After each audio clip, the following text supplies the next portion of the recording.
However, if the impulse sent travels down to the PNS, then this will slow down the rate of contraction. The impulse will travel to the vagus nerve, which stimulates the release of acetylcholine, known as ACH, which helps to slow down the rate of the heart's contractions. This section of the video is on the structure of blood and its functions. So to start off, here are just some facts about the blood. As you can see, 7% of a human's body weight is their blood.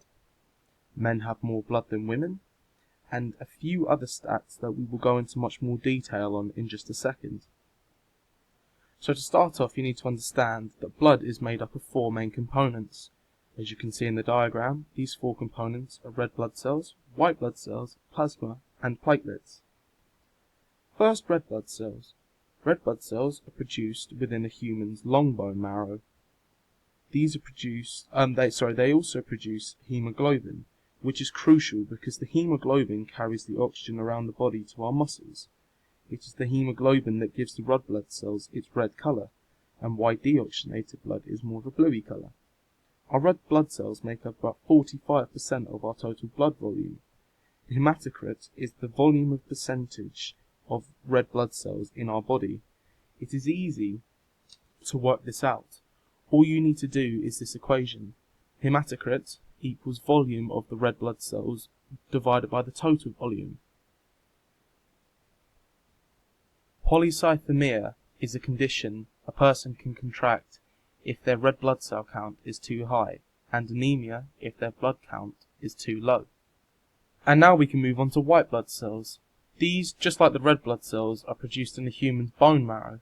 And again, like red blood cells, white blood cells are crucial. They help to protect us from infections. They can do this by producing antibodies which enable them to fight off infections. White blood cells can also ingest pathogens to keep our bodies fit and help our bodies to avoid from getting infected or damaged by diseases, as I said earlier in the video. Blood also contains platelets, and like I said earlier, these platelets help to protect us, because when we get an open wound, these platelets quickly clot the wound to prevent any infections from entering our body and harming us. This clotting of platelets is commonly known as a scab. The last component in our blood is plasma. Plasma carries other components in the blood and makes up around 55% of our blood volume. The plasma itself is made up of different components. Plasma is 90% water, 8% protein, and 2% hormones. If there is a lack in plasma, then the blood can be thick, and this is what's known as viscosity. This is where the resistance will increase because the blood has thickened, and this will then increase the pressure on a person's heart. The final stage we will look at is the structure and functions of the different type of blood vessels in the human body. To start off, there are 5 types of blood vessels: arteries, arterioles, veins, venules, and capillaries. To start off, we are going to talk about the biggest type of blood vessel in our bodies, which are arteries. These blood vessels take blood away from the heart and around to the rest of the body. Because of its function, these vessels need to be very flexible and need to have very flexible walls, and these vessels do. They have thick muscular and elastic walls to help them deal with the force that the blood travels through them after ventricular diastole. The structure of these walls helps the arteries deal with the high levels of velocity and pressure. The arteries also have tunica intermedia, tunica media, and tunica externa. Tunica intermedia has endothelial lining and elastic connective tissue. Tunica media has smooth muscle. This has smooth muscle tissue with collagen and elastic fibers, and controls the diameter of the vessel. Lastly, tunica externa has a sheath of connective tissue. Arteries have lumen within them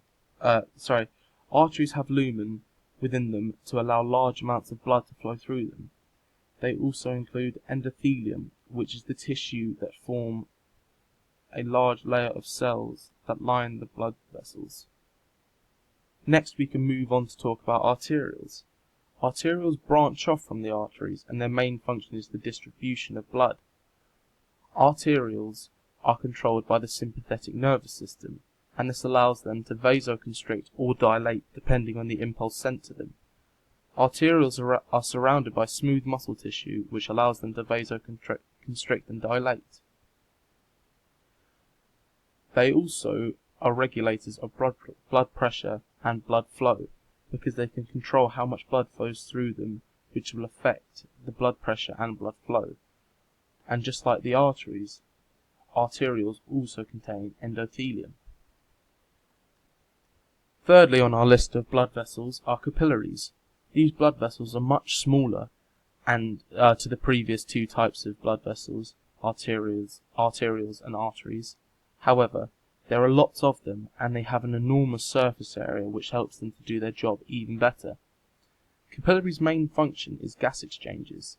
Their large surface area means that they can diffuse more gases, which makes them more efficient. Their wall is only one cell thick to allow gas exchanges to happen at a much easier pace. Blood flows through the blood vessels because blood travels through the blood vessels because of the lack of force being generated to these particular blood vessels from the heart. The slow speed allows a lot of gas exchanges to take place. Because of the slow pace, a lot is able to happen, making the gas exchanges more efficient. The fourth type of blood vessels are venules. Their job is to transfer the newly deoxygenated blood in the capillaries to the veins.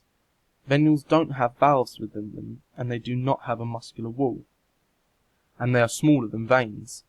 Like arteries and arterioles, venules have endothelium and include a tuna externa. The last type of blood vessel is a vein. Veins' main functions are to transport blood back to the heart. Veins have the biggest lumen out of all the vessels because they have a large volume of blood passing through them. The lumen is also large because, unlike other blood vessels, veins have valves within them which help them to prevent backflow. Inferior vena cava are veins below the heart, so for blood to get back to the heart, the blood must flow against the force of gravity, with no force being generated from the heart to help. So the veins within them close once the valves within the veins close once the blood has passed through to prevent what's known as backflow. Large veins like the superior or inferior vena cava have thick tunica media and thick collagenous tunica externa and thinner walls than arteries because of the low blood pressure. This brings me to the end of my video. Thank you very much for watching.